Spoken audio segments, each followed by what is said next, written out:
What's up, everybody? It's Pastor Hammock here. And it's Lady Jenn. We're coming to you from New Life Community Church, and we simply want to talk real brief about marriage myth busters. Ooh. Babe, can you just talk to us about a few myths that sometimes people have as they enter marriage? Certainly. So one of the things that we always hear is that once you get married, everything is going to get better. It's like, okay, somehow a ring, a few carats makes everything better. That's interesting that people think that. We know that's false though, right? False. If Very anything, false. we believe that it actually intensifies because you're in close proximity with each other.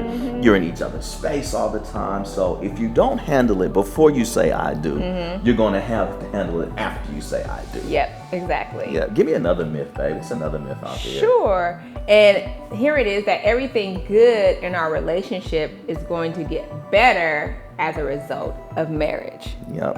And we know that's a myth. That ain't true.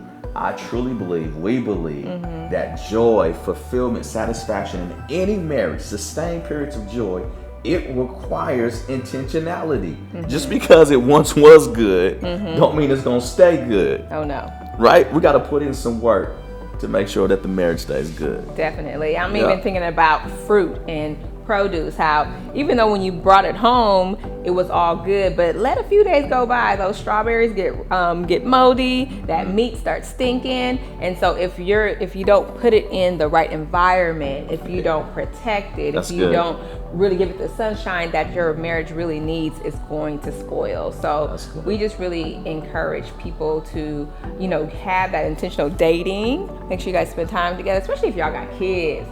Anybody got kids? We got 3 of them, and they be taking up all our time. Not 4, 3. But just make sure you guys have some time together, and as you invest in your marriage, in your communication, it then will continue to get better. Absolutely. I like those too, but here's one that I really want to talk to you about. It's a myth out there that says, my spouse will make me whole. Now, you probably haven't heard it like that. Here's what you've heard. You complete me. We hear that all the time. Engagement parties, wedding receptions. Sometimes it even looks good written on a card. You complete me. Even though it sounds good, it ain't true. It ain't true. Right?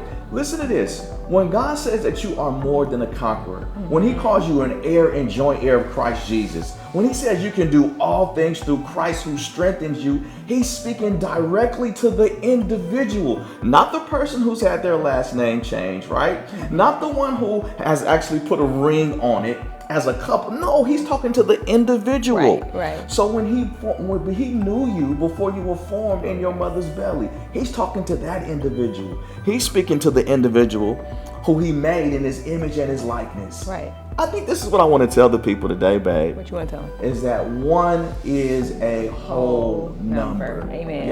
Yep. Your spouse does not complete you. Right. But they should complement you. And I think that speaks to the idea of really mastering and maximizing your singleness so you can become that whole person. So then you come to a marriage as a whole person and not fragmented and not broken. So it's just a really great place to really work on you. Make sure you got all your stuff together, that you've healed from broken things in your past. Absolutely. And so you can just be your best moving forward. So yeah. Absolutely.